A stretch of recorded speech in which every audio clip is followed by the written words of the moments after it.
तो फिलहाल संसद में इस समय बहस चल रही है। सुषमा स्वराज ने अपना भाषण समाप्त किया और कुछ ही पलों में वोटिंग होने वाली है, लेकिन उससे पहले अब तक मामला कहां पहुंचा है समझने की कोशिश करते हैं। हमारे साथ खास मेहमान है M K. Venu, managing editor Financial Express हमारे साथ स्टूडियो में है। Praveen Khandelwal, secretary general Confederation of All India Traders. C P. Thakur हमारे साथ हैं, बीजेपी से नेता हमारे साथ। शकील अहमद कांग्रेस से हमारे साथ यहां पर मौजूद हैं और देवेंद्र शर्मा एग्रीकल्चर कृषि विशेषज्ञ हमारे साथ मौजूद हैं। वेणु, सबसे पहले आपसे, विपक्ष का आपने देखा आरोप जिस तरह से रहा, दूसरी तरफ सरकार ने उस पर सफाई दी। अभी कुछ ही पलों में वोटिंग होने वाली है, कैसे आप तोलेंगे कल और आज के इन भाषणों को? देखिए निधि, मुझे ये लग रहा है कि ये मुद्दा अब विदेशी निवेश, मल्टी ब्रांड रिटेल विदेशी निवेश मुद्दा नहीं रहा। ये मुद्दा जो जिस तरह डिबेट चला ये है कि किसानों पे इसका कैसा असर होगा और जो छोटे जो व्यापारियों पे क्या असर होगा। ज्यादातर किसान का मुझे देख रहा हूँ फोकस ज्यादा है और इस किसानों पे क्या असर होगा इस पे मेरे ख्याल अभी जूरी स्टिल आउट। अभी किसी को ये कोई ठेस तथ्य लेके कोई आ नहीं रहा कि कोई बाहर के देश औरों देश में क्या एक्सपीरियंस है उस बेसिस पे, या अभी सिर्फ स्पेकुलेशन चल रहा है।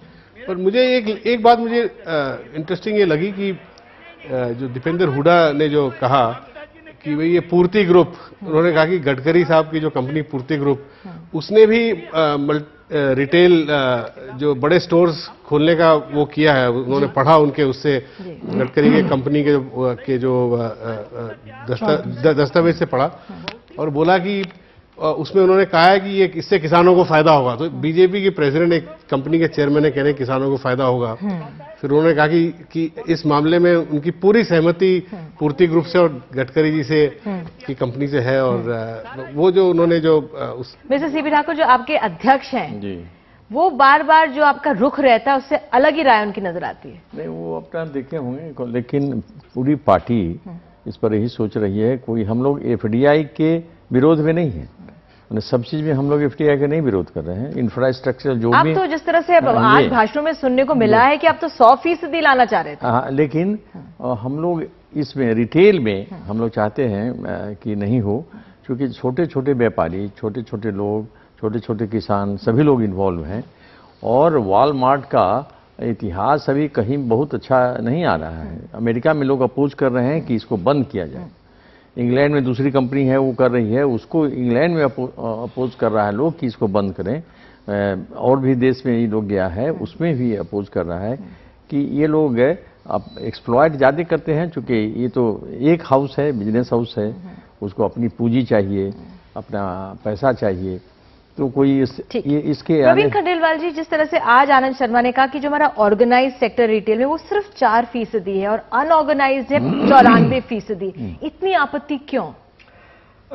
सबसे पहले तो मैं ये कहना चाहूंगा कि आनंद शर्मा जी ने अभी तक जितना भी देश के सामने सवाल खड़े किए हैं वो गलत तर्कों पर और गलत फैक्ट्स और फिगर्स पर आधारित है। हमने बार बार ये कहा कि आप अपने तर्कों को ठीक करें, आप, और रिपोर्ट आपकी अपनी है, हमारी रिपोर्ट नहीं है, पहली बात। दूसरी बात, जो बात आपने कही कि आनंद शर्मा कह रहे हैं कि 4% जी, तो अभी पिछले जो साल 2011 गया है उसमें शायद मैकेंजी की रिपोर्ट है कि पिछले साल में ऑर्गेनाइज्ड रिटेल की जो वृद्धि दर है वो 39% थी और जो अनऑर्गेनाइज्ड की वृद्धि दर है वो 6% थी। सर, आप विदेशी रिपोर्ट पे क्यों जा रहे हैं? जो उन्होंने कहा कि जगदीश भगवती और राजीव कपूर जो माने हुए अर्थशास्त्री हैं, उनका ये आंकड़ा है 2011 का, उन्होंने ये कहा है, तो मैकेंजी को तर्ज क्यों? जो फिलहाल जो हमारे यहाँ की रिपोर्ट है उसको तरजीह क्यों नहीं? इस मामले में तो आप जगदीश भगवती को मानेंगे, ठीक, लेकिन जब आप देश की अर्थनीति बनाएंगे तो उसके लिए आप फर्ग्यूसन और मैकेंजी और उनकी शकील जी हमारे साथ मौजूद है। शकील जी, कैसे देखें आंकड़ों को? एक अहम आंकड़ा दिया है आनंद शर्मा ने आज। उन्होंने कहा है कि 4% जो है वो ही ऑर्गेनाइज सेक्टर है और 94% नहीं है। देखिए, तो ये एफडीआई से जो 94% लोग ऑर्गेनाइज सेक्टर में नहीं है, उनको एक अपॉर्चुनिटी मिलेगी, उनको एक फायदा मिलेगा। और इसीलिए सरकार ने इतनी मुश्किल के बाद भी इस मामले में पहल की है।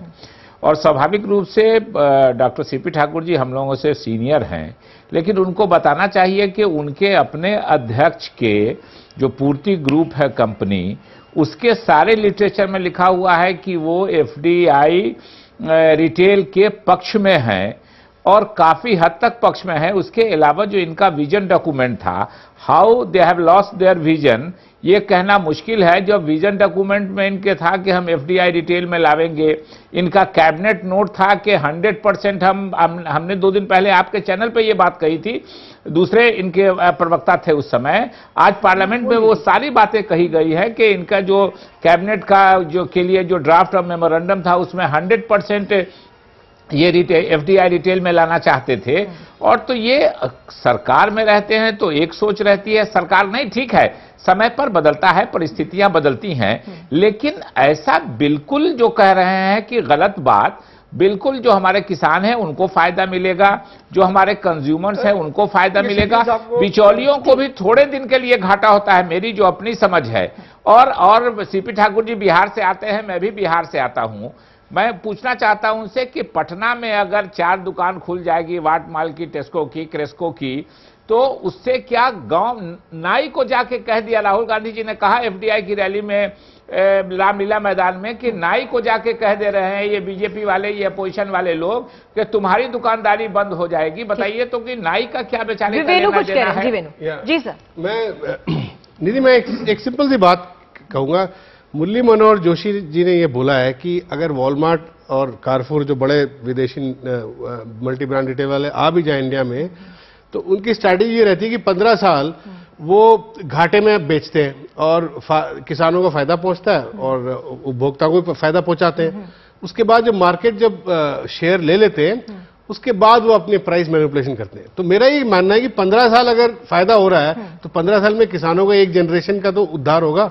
तो उसके बाद अगर वो करेंगे तो हमारे यहाँ भी रेगुलेशन है और कंपटीशन कमीशन है, वो मोनोपोली के खिलाफ चलने वाले, वो हम देख लेंगे तब। देवेंद्र शर्मा आप हमारे साथ मौजूद हैं। जिस तरह से वेणु कह रहे हैं कि अगर 15 साल का भी एक टाइम गैप हम ले लें तो एक जनरेशन का सुधार हो जाएगा। हाल में आंकड़े भी कुछ आए थे पंजाब के, आपको याद होगा। आप कैसे देख रहे हैं आज जिस तरह से ये पूरा डिबेट सामने आया संसद में? मुझे अफसोस सिर्फ संसद का नहीं है, मुझे अफसोस मीडिया का भी है, जो अभी तक जिसने पूरा अध्ययन करने की कोशिश नहीं की। सच्चाई ये है कि अगर वॉलमार्ट से फायदा होता है या टेस्को सेंसबरी से फायदा होता है, तो मैं आपसे एक सवाल पूछना चाहता हूं। 50 साल हो गए अमेरिका में वॉलमार्ट को। अमेरिका में किसानों की जो आय है, इनकम है, क्यों नहीं बढ़ी 50 साल में? अगर आज किसानों की स्थिति अमेरिका में इंडिया से ज्यादा अच्छी है कि उनको डायरेक्ट इनकम सपोर्ट देती है, इनकम सपोर्ट देती है, समझने की कोशिश करें पहले। प्रॉब्लम ये है जर्नलिस्ट की सब पता नहीं है। मेरी बात सुन लीजिए आप। मैं कह रहा हूं कि भी आपने, मैं अमेरिका में अगर वो किसान जीवित हैं इसलिए जीवित हैं कि उनको डायरेक्ट इनकम सपोर्ट मिलती है। अगर वो सब्सिडी विड्रॉ कर लें अगर हम, तो उनका एग्रीकल्चर कोलैप्स करता है। और यूरोप में भी इतनी सब्सिडी के बावजूद भी हर मिनट में एक किसान खेती छोड़ के बाहर जा रहा है। तो ये किसकी बात कर रहे हैं किसानों को फायदा होगा? ये सारा फायदा होगा रियल एस्टेट फर्म्स को। और रियल एस्टेट सबसे ज्यादा लॉबिंग की है डीएलएफ ने, और सबसे ज्यादा लॉबिंग क्योंकि उनकी जमीन जो है सबसे बड़ा बैंक जो है लैंड बैंक वो इन कंपनी के पास है, जिसकी कोई आज खरीदारी नहीं हो रही है। हमें जरूरत है और उसमें रॉबर्ट वाड्रा को फायदा होता है, सोनिया गांधी को फायदा होता है, इसलिए सब ये हो रहा है। ठीक है सर, एक तरफ किसान है, एक तरफ हमारे रिटेलर्स हैं। आज आनंद शर्मा ने एक आंकड़ा और दिया कि अमेरिका में तो 85% है ऑर्गेनाइज रिटेल है। फिर जिस तरह से विपक्ष ने कहा था कि बराक ओबामा जाते हैं अपने बच्चों के साथ की बगल की दुकान से किताबें खरीदने, वो गए थे कि एग्जाम्पल की जो छोटे व्यापारी हैं उनको बढ़ावा दें। लेकिन जो वहां की स्थिति है, मैं वेणु आपके पास भी समझना चाहूंगी, जो वहां की अर्थव्यवस्था की स्थिति है वो हमारे यहाँ की स्थिति से अलग है। वहां का जो ऑर्गेनाइज सेक्टर रिटेल में हमारे यहाँ से बहुत ज्यादा ऑर्गेनाइज है, काफी बड़ा आंकड़ा है, लेकिन किसानों की स्थिति अलग है। आप निधि देखिए चाइना में 20 साल हो गए उनको सबको गए हुए, और चाइना में ऑर्गेनाइज वॉलमार्ट का 5% शेयर है, और चाइनीज कंपनियां इनसे बड़ी बड़ी वॉलमार्ट से भी अच्छा कर रही हैं, और वहां ऐसी कोई दुर्घटना नहीं हुई, कोई किसान वहां मरे नहीं है। और अब आप ये इंडिया को एक बहुत ही एक अजूबा सोसाइटी है जहां पे दुर्घटना सिर्फ यहीं पर हो। ब्राजील में कोई ऐसी दुर्घटना नहीं हुई है। मैं ये नहीं कह रहा हूं कि जो कुछ वॉलमार्ट करता है वो सब अच्छा है। मैं ये कह रहा हूं कि किसानों को एक विकल्प की जरूरत है। जो अभी तक जो किसान जो सह रहा है और जिस तरह वो मनी लेंडर के चुंगल में रहता है, और जिस तरह तो ये विकल्प की जरूरत है। जी देवेंद्र जी, आप या तो ये विकल्प बताएं अगर क्या विकल्प है, क्योंकि जिस तरह से दीदी ये वॉलमार्ट हमारा फल और सब्जी खराब होता है, ये वॉलमार्ट की बात नहीं है। ये है इन्वेस्टमेंट। अगर हमारे डोमेस्टिक वाले करें तो भी ठीक है। मैं ये नहीं कह रहा कि वॉलमार्ट ही आके करे। अगर जो हमारे 6-7 जो कर रहे हैं उनसे तो इनको आपत्ति नहीं है ना, तो वही करें फिर, अगर किसानों को उनसे ही फायदा हो। बट ऐसा हो नहीं रहा है। जी देवेंद्र जी। देखिए जी, बात यह है कि ये जो, अगर मुझे बताइए कौन सी अखबार ने ये कहीं कोशिश जानने की है कि विकल्प क्या है हमारे पास।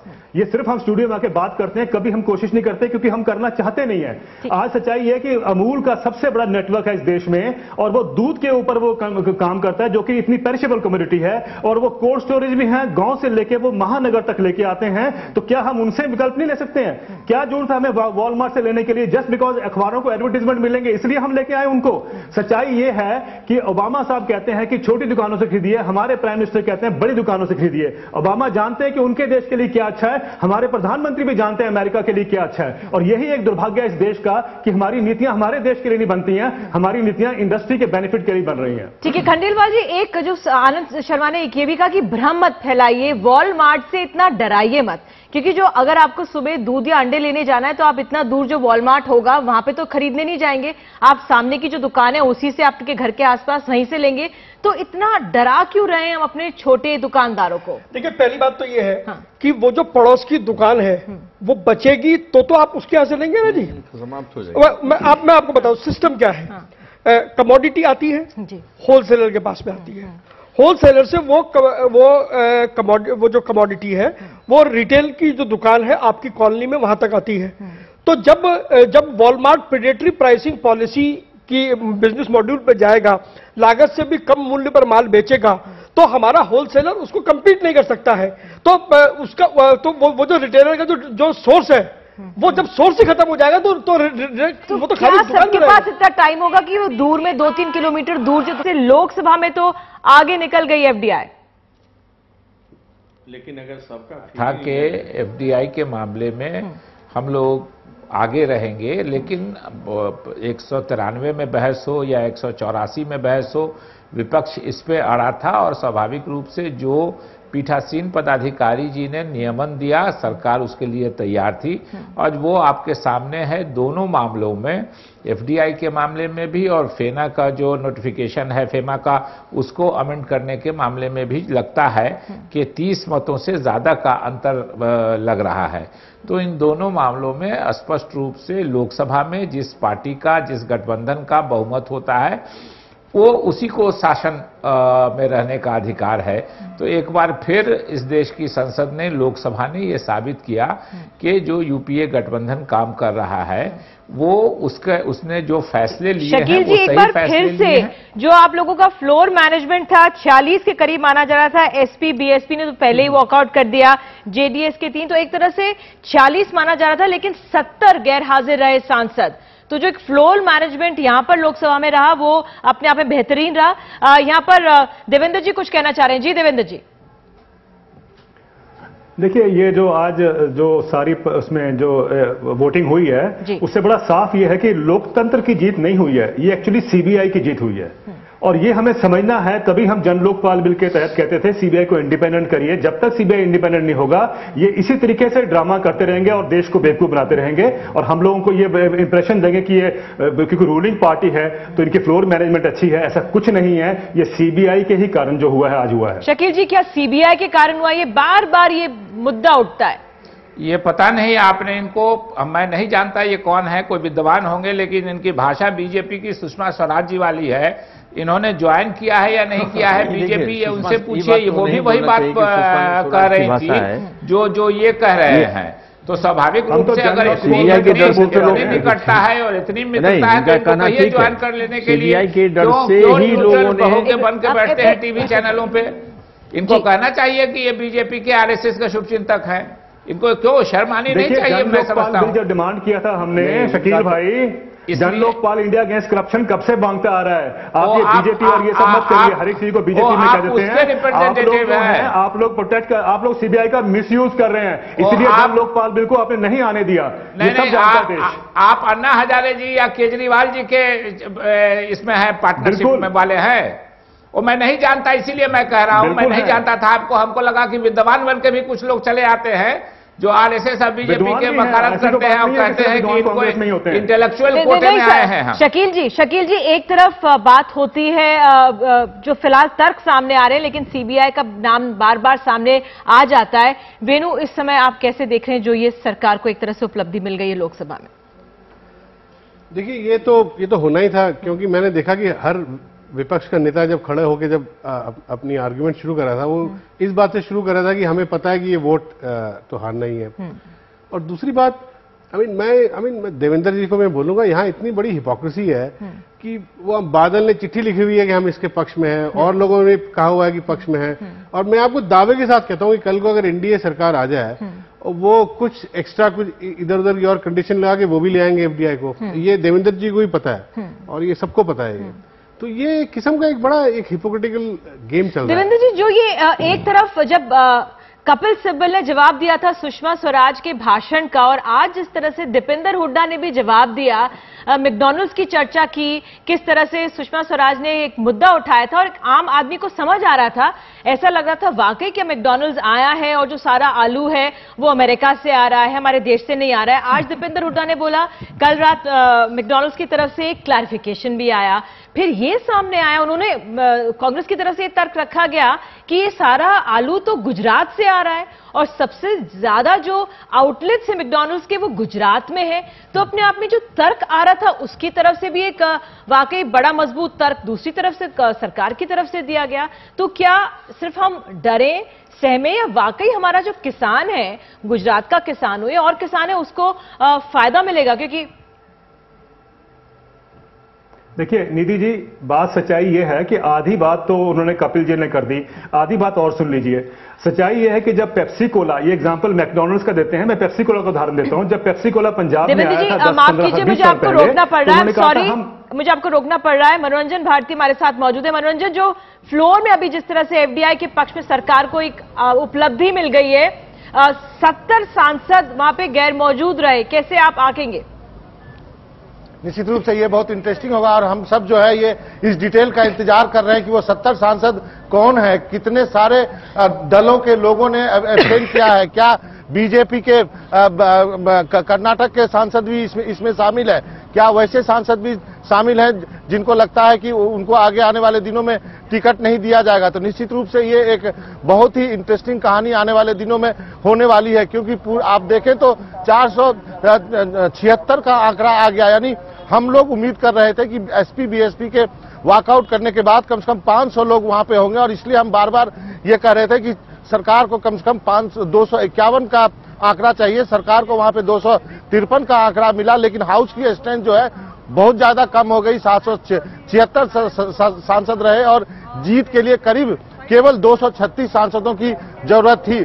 तो निश्चित रूप से एक तगड़ा फ्लोर मैनेजमेंट हुआ, 2 दिन तक डिबेट चली है, और अब जो राज्यसभा में वोटिंग होगी वो काफी इंटरेस्टिंग होगी। हमें ये बताया गया है कि वहां पे बीएसपी जो है सरकार के साथ वोट करने वाली है, क्योंकि बीएसपी जो है एक रास्ता छोड़ के रखना चाहती है कि आने वाले दिनों में वो एफडीआई के विरोध में इतना तक आगे ना चला जाए कि कल को उसको वापस ना लौटा जाए। कल को यदि मायावती की सरकार उत्तर प्रदेश में आती है तो ये एक रास्ता खोल करके बीएसपी रखना चाहती है। यही वजह है कि सरकार की जीत भी है और सरकार के मैनेजर अब ज्यादा कॉन्फिडेंट है अब राज्यसभा में भी, क्योंकि राज्यसभा में जो अंकगणित है उसके लिए बीएसपी को सरकार के साथ वोट करना ही पड़ेगा। बिल्कुल। मनोरंजन, जिस तरह से आपने बहुजन समाज पार्टी की बात की, उन्होंने कहा है कि हमें कांशीराम के उसके लिए स्मरण स्थल के लिए एक जमीन चाहिए, 50 से 40 एकड़ जमीन चाहिए। क्या वो एक नेगोशिएटिंग पॉइंट रहेगा? कैसे इसे देखें, क्योंकि सीबीआई की बार बार यहाँ पे हमारे एक्सपर्ट्स बात कर रहे हैं। जी देखिए, गठबंधन की राजनीति में लेन देन चलता रहता है, ये सब जानते हैं, ये सब खुला हुआ है। अब तो पहले तो थोड़ा छिप के होता था, लेकिन अब खुल के होता है, चाहे वो एनडीए की सरकार हो चाहे बीजेपी की सरकार हो। इस पूरे डिबेट में ये उभर के सामने आया कि जो जिस पार्टी का अपना वोट बैंक है उसको कैटर करती है। सुषमा स्वराज ने कहा कि जिस ढंग से बीजेपी जो यदि ट्रेडर्स की पार्टी है तो उनको उनका हित का ख्याल रखना है। कांग्रेस अपनी रणनीति पे चल रही है। सबको मालूम था कि सरकार नहीं जा रही है, लेकिन एक बार फिर से आप कह सकते हैं कि सरकार के आने वाले दिन थोड़े राहत से गुजर सकेंगे, क्योंकि सरकार ने एक तरह से बहुमत साबित कर दिया है, भले ही ये 184 के तहत ही हो। बिल्कुल मनोरंजन, इस जानकारी के लिए फिलहाल शुक्रिया। आपके पास आगे भी लगातार आते रहेंगे। तो मनोरंजन भारती ने भी एक तरह से कहा कि तगड़ा फ्लोर मैनेजमेंट सरकार की तरफ से हुआ है। वेणु, यहां पर आपसे समझना चाहेंगे, फिलहाल एक तरफ से फ्लोर मैनेजमेंट की बात सामने आई, लेकिन जिस तरह से मनोरंजन ने कहा कि राज्यसभा में आगे किस तरह से स्थिति होती है, बाद में 70 ये लोग कौन कौन थे, कैसे इतना बड़ा, ये भी तमाम तर्क सामने आएंगे। हाँ, मेरे ख्याल राज्यसभा में भी अब्सटेन करेंगे और वहां पे भी फ्लोर मैनेजमेंट इन्होंने किया ही होगा। और मेरे निधि मैं एक बड़ी बात एक रखना चाहता हूं कि इस पार्लियामेंट में जिस तरह जो लोगों ने उठ के बात कही अपनी, ये मुझे लगा कि बॉडी लैंग्वेज सबका यही लग रहा था कि भाई ये तो फोरगॉन कंक्लूजन है, चलो अपनी बात जो कह दो जो कहनी है और वोट हो जाएगा। और इसमें कोई ऐसा कोई सस्पेंस नहीं था। जो जब होता है तो असली जो मुद्दा होता है, असली पैशन होता है, तो उसमें वो उसका एक अलग एक माहौल होता है। लेकिन वेणु, चलते चलते ये बात हम लोगों ने तमाम स्टूडियोज में डिस्कशन किए होंगे, लेकिन जब अपने नेताओं को, खासतौर से हमने सुषमा स्वराज को कल बोलते हुए सुना, कपिल सिब्बल को जवाब जब उन्होंने दिया, आज दीपेंद्र हुड्डा और आनंद शर्मा ने बोला, जिस तरह से तर्क लोगों ने अपने सामने रखे, और लालू प्रसाद यादव जब हमारे नेता बोलते हैं, तर्क देते हैं, चाहे फोरगॉन कंक्लूजन था कि क्या रहेगा, लेकिन अपने आप में एक बात समझ में आती है और कोशिश की जाती है। फिलहाल अब ये देखना होगा कि हमारे किसानों को नुकसान होगा, हमारे छोटे रिटेलर्स को नुकसान होगा, इस पे चर्चा करेंगे। एक छोटा सा ब्रेक हमें लेना पड़ रहा है, तुरंत लौटते हैं बड़ी खबर में।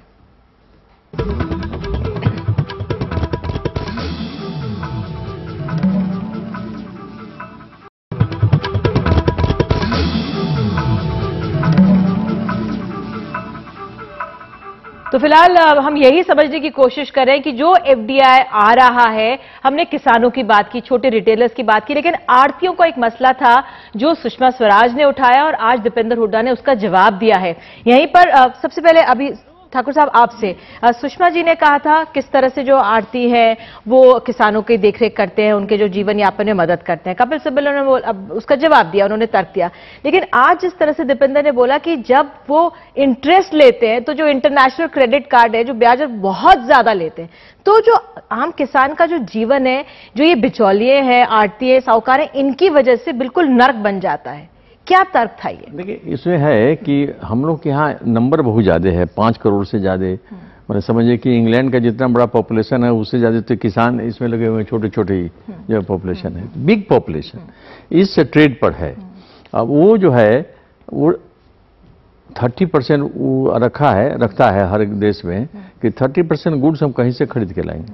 नहीं, मैं आढ़तियों की बात समझने की बात आढ़तियों को तो 30% अगर वो मार्केट में ठेल देता है तो गुड्स का दाम सब कम हो जाता है। यही मैकेनिज्म से मैं बिचौलियों की बात समझना चाह रही हूँ। वेणु, जो बिचौलिए है ये एक इंपॉर्टेंट फैक्टर है जो हमारे समाज में हमेशा कहा जाता है हमारे किसान को ठीक से पैसा नहीं मिलता क्योंकि बिचौलिए खा जाते हैं, बिचौलिए इंटरेस्ट बहुत लेते हैं। ऐसा नहीं है कि किसान का जो रेट है, मुझे आपको रोकना पड़ा। मनीष तिवारी बोल रहे हैं, आइए सुनते हैं। ये रिफॉर्म की जीत है और जो लोग भारत की अर्थव्यवस्था को अब भी विचारात्मक चश्मों से देखते हैं, ये उनकी हार है। और आज जो लोकसभा ने खुदरे व्यापार में विदेशी निवेश की पुष्टि की है, इससे भारत की अर्थव्यवस्था मजबूत होगी। जो किसान है और जो उपभोक्ता है उसको इसका फायदा होगा। हम अभी भी ये उम्मीद करते हैं कि विपक्ष अपनी जिद छोड़कर ये जो एक बहुत ही रचनात्मक कदम सरकार ने उठाया है उसके बारे में दोबारा पुनर्विचार करें। तो वेणु, आपसे जो ये आढ़तियों का फैक्टर था, दोनों तरफ के तर्क सुने, कितना महत्वपूर्ण है, एफडीआई से कैसे जाएगा ये? देखिए, ये बात तो बिल्कुल ठीक है कि जो बिचौली हैं ये फार्मर्स को एक्सप्लॉइट करते हैं। इस पे पूरा एक रिसर्च भी है इंडिया में। जो फार्मर को जो प्राइस मिलता है, खासकर वेजिटेबल्स फ्रूट्स में, it expresses the wishes of people through the majority in the House, and the majority today was demonstrated in the voting. It was a little curious to find a new definition of the arithmetic of democracy by the leader of the opposition in the Lok Sabha. She suggested that the persons who speak on the floor of the House represent the democratic spirit of the House, without realizing that ultimately it is the vote that counts, which is reflected on the board of the House at the time when the vote is taken. But we are very happy we have the approval of the House. How difficult was that to convince your allies and like-minded parties to muster these numbers? Well, it's not a question. This is a constant interaction that goes on. They participate in the debate. There are discussions outside the House, and we try and persuade them. And each party decides for itself what it wishes to do, depending on its constituency and what it wants to do in the future. What about Rajya Sabha? It seems to be a bigger hurdle. We'll see. We cross the bridge when we come to it. आज मुझे बड़ी खुशी है कि आज संसद में और संसद की गरिमा को हमने देखा और लोकतंत्र ने का फैसला हमने हाउस में देखा। कपिल सिब्बल बोल रहे थे जी वेणु, आड़तियों वाली बात आप समझा रहे थे बिचौलियों के। मैं कह रहा था कि हिंदुस्तान में जो वेजिटेबल्स और फ्रूट्स के मामले में फार्मर को अभी भी बहुत, जो कंज्यूमर का जो एंड प्राइस होता है, जो कंज्यूमर देता है, उसके केवल 20% या 25%, उससे भी कम मिलता है, जबकि मिलना चाहिए कम से कम नहीं तो 50-55% जो अमूल में होता है। जो देवेंद्र बोल रहे थे, वो अमूल का जो एक्सपेरिमेंट है, वो फार्मर को अमूल अभी भी मतलब 60% जो कंज्यूमर को मिलता है, उसका जो दूध जो पैदा करता है उसको, अगर वो चीज अगर रेप्लिकेट हो जाए दूसरे एरियाज में तो मैं बड़ा खुश हूं, चाहे वो हमारे आदमी करें या बाहर के। ठीक है, मेरा ये प्रिंसिपल की बात है ये। हाँ। देवेंद्र, अब अरविंद, आज आनंद शर्मा ने भी बोला कि जो प्राइस रियलाइजेशन है किसान का वो 11 से 15% है, तो क्या ये बिचौलिए हट जाएं अभी इस सिस्टम से तो इनको बेटर प्राइस मिल सकता है या नहीं? देखिए, ये जो आर्ग्यूमेंट है कि बिचौलिए हट जाएं तो किसान को अच्छा प्राइस मिलेगा, इसको हमें जरा देखना पड़ेगा। अमेरिका में वॉलमार्ट जब 50 साल से है, एक अध्ययन ऑक्सफैम का बताता है कि 50 साल पहले जब अमेरिकन किसान अपना माल बेचने जाता था तो अगर $1 का माल बेचा तो उसको 70 सेंट्स यानी 70% उसकी नेट इनकम होती थी। 2005 में वो इनकम कम होके 4% पे आ गई, 4 सेंट्स पे आ गई है। 70 सेंट से 4 सेंट्स पे आ गई है। तो बिचौलिए अगर खत्म हो गए हैं तो वो इनकम तो बढ़नी चाहिए थी। वो इनकम इसलिए नहीं बढ़ रही है क्योंकि अब नए बिचौलिए आ गए हैं, जो उसमें प्रोसेसर, सर्टिफिकेशन एजेंसी, स्टैंडर्डाइजर, रिटेलर, ये सब लोग नए प्रोसेसर आ गए हैं, नए बिचौलिए आ गए हैं जो किसान की इनकम को ले रहे हैं, बाहर ले रहे हैं। इसलिए जो प्राइस रियलाइजेशन की बात ये कर रहे हैं आनंद शर्मा जी, शायद उनको पता भी नहीं है मतलब क्या है इसका, क्योंकि वो तो वॉलमार्ट के मंत्री हैं। सच्चाई ये है कि जो प्राइस रियलाइजेशन की बात करें वो अमेरिका में 4% पे आ गई है और किसान जीवित है तो डायरेक्ट इनकम सपोर्ट पे है। हमारे देश में भी सबसे बड़ा क्राइसिस सप्लाई डिमांड का नहीं है जो हम चेन की बात कर रहे हैं, सबसे बड़ा इशू है किसान की आय का, किसान की इनकम का। और इसलिए 2,90,000 किसान ने आत्महत्या की है क्योंकि उनकी इनकम इतनी गिर गई है कि वो कर्जे के बोझ के नीचे दबते हैं। मैं इतना बोलता आ रहा हूं कि इन सब चीजों से कुछ नहीं होगा। ठीक है देवेंद्र जी, मैं आपके पास आऊंगी। मनोरंजन के पास कुछ लेटेस्ट डिटेल्स हैं जी। मनोरंजन, नहीं, मैं इस आपके डिबेट को बहुत सुन रहा था और मैं वेणु के बात से बहुत इत्तेफाक रखता हूं और एक ही बात यहां पे बोलने के लिए रुका हूं इतनी देर से कि हम सब उम्मीद कर रहे थे कि सुषमा स्वराज जब आज बोलेंगी तो कहेंगी कि एनडीए की सरकार आएगी तो ये पॉलिसी को स्क्रैप कर दिया जाएगा, लेकिन ऐसा कहा नहीं उन्होंने। और वेणु ने सही कहा कि इस पूरे डिबेट में हिपोक्रेसी ज्यादा दिखी है। ठीक है मनोरंजन, हिपोक्रेसी जो नेताओं की है, जिस तरह से एब्सटेन किया, एक तरफ से राजनीति जो थी वो पूरी तरह से हावी दिखी। देवेंद्र, आप बहुत इस मसले पर भावनात्मक हो रहे थे, लेकिन जो संसद में आज देखने को मिला, नेताओं ने अपनी बात रखी लेकिन राजनीति ऊपर रही। जो किस तरह से उनकी राजनीति आगे बढ़ेगी वो सर्वोपरि रही। पॉलिसी कैसी आए कैसी बने वो अलग बात है। देखिए, ये समझने की जरूरत है कि आज चाहे जो भी पॉलिटिकल पार्टीज हो, लेफ्ट राइट सेंटर, सबके ऊपर कॉर्पोरेट कंट्रोल है आजकल। वो अमेरिका हो, इंडिया हो, ब्रिटेन हो और कोई भी और देश हो, तो कॉर्पोरेट की थिंकिंग जो है वो राजनीति के माध्यम से नजर आती है आपको। तो इसमें कोई हैरानगी नहीं होनी चाहिए। हम भी हैरान नहीं है, हम जानते हैं, जैसा कि वेणु जी ने पहले कहा कि कोई पॉलिटिकल पार्टी आएगी वो ही काम करेगी जो कॉर्पोरेट्स चाहते हैं उनको करने के लिए। तो इसमें किसी को सरप्राइज नहीं होना चाहिए। राजनीति अब मेरा ये कहना है कि डेफिनेशन जो है बदल गई है डेमोक्रेसी की। डेमोक्रेसी अब्राहम लिंकन ने कहा था is of the people, by the people, for the people. अब democracy is for the industry, by the industry and और क्या होता है, by the industry, for the industry, of the industry.